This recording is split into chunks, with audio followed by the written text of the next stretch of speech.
Hello, and welcome to episode 18 of Burns Banter, the podcast that takes a fresh look at the life and works of Robert Burns, hosted by myself, Alistair Turnbull.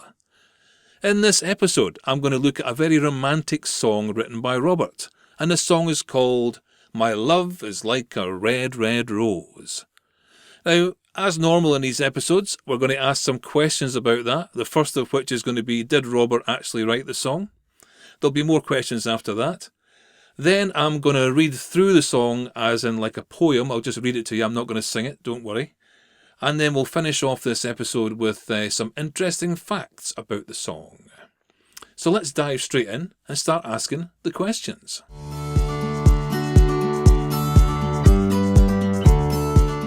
Okay, My Love is Like a Red, Red Rose. Did Robert write that song? That is a more difficult question than you may think it is. Let me introduce you to a guy called Pietro Urbani. Pietro Urbani was a composer and singer from Milan. Now, Robert met this guy in 1793 in Edinburgh, and he asked if he could get some songs from Robert. He really wanted to make some tunes for some of the songs that Robert was writing. Robert would write the lyrics, and Pietro would maybe try and write a tune to it. But Robert only met him once in 1793 in Edinburgh, and then he met him again in 1794 at Lord Selkirk's estate on St Mary's Isle when he was doing his Galloway tour in 1794.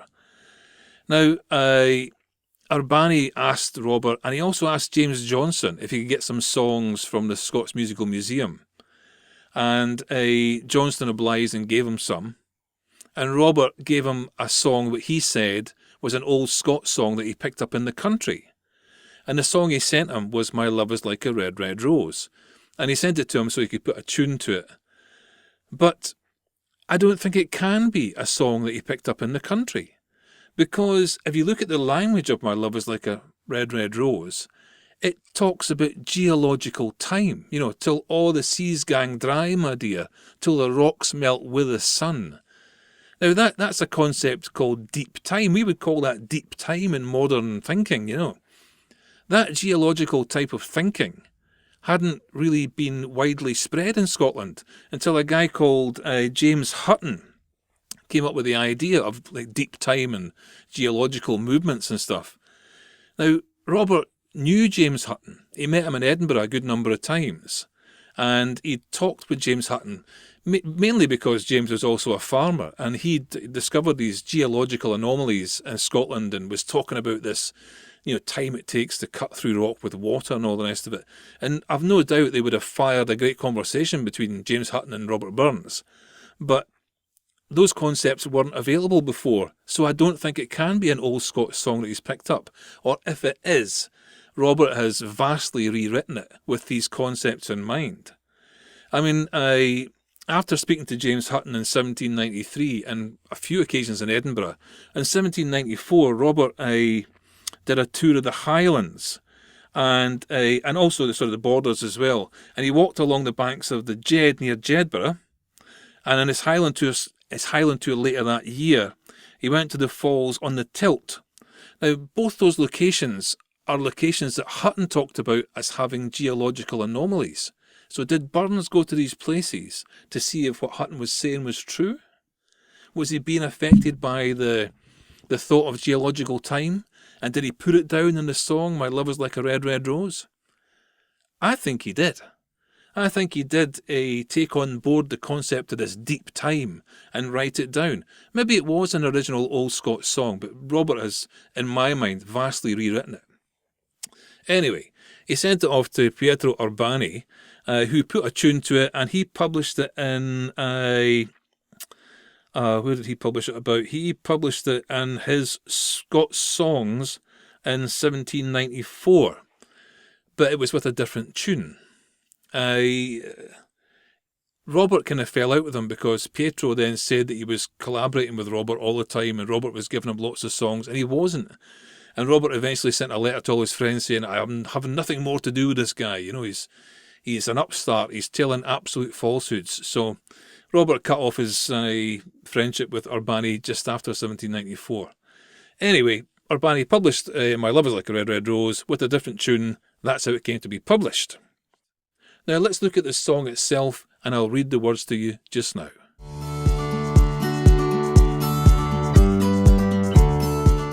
Oh, my love is like a red, red rose. Written by Robert Burns. Oh, my love's like a red, red rose that's newly sprung in June. Oh, my love's like the melody that's sweetly played in tune. As fair art thou, my bonny lass, so deep in love am I, and I will love thee still, my dear, till a' the seas gang dry. Till a' the seas gang dry, my dear, and the rocks melt with the sun, and I will love thee still, my dear, while the sands o' life shall run. And fare thee weel, my only love, and fare thee weel a while, and I will come again, my love, though it were 10,000 mile.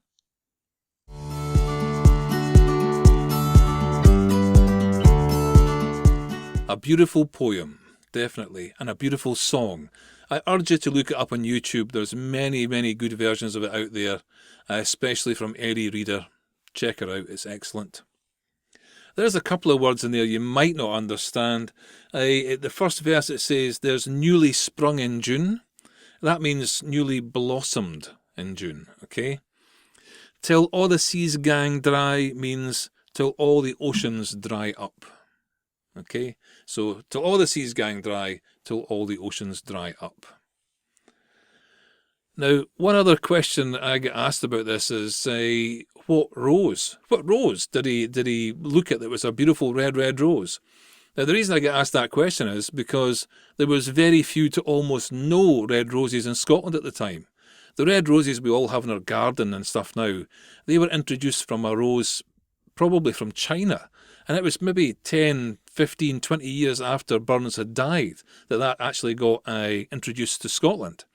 So, where did he see a red, red rose? Well, I believe I have the answer to that as well. Because I believe it would be the Rosa canina, or the dog rose, which grows in hedgerows. Now, Robert would have seen hedgerows all the time, and all the botanists out there will be shouting at the screen just now going, but Rosa canina is a pink rose. Yes, it is a pink rose. But when it is newly sprung, newly blossomed, the rose, the bud, is very, very red. And the words say the newly sprung in June. So I believe it would be the Rosa canina or the dog rose he's talking about. Another piece of information about this song is, yes, it was published in 1794 by Pietro Urbani, but it was a different tune altogether he put to it. It wasn't very popular. My love is like a red, red rose. I'm not singing anymore. That tune didn't come into play until much later. And it was actually first put together in a book called The Scottish Minstrel in 1821. So it was put together by a composer and editor called Robert Archibald Smith. I think he was from Paisley. And he put it in his book, The Scottish Minstrel, in 1821. And that's Robert's words and a tune that's actually called Low Down in the Broom. That's the name of the tune, Low Down in the Broom. So he chose that tune, put it together with Robert's words, and that's the one we sing today. My love is like a red, red rose. Anyway, I hope you understand more about this song now, where it came from, how it came to be, and the tune that we have. I hope you've enjoyed this episode. But even more than that, I hope you'll join me again on the next episode of Burns Banter. But until then, Slán Java.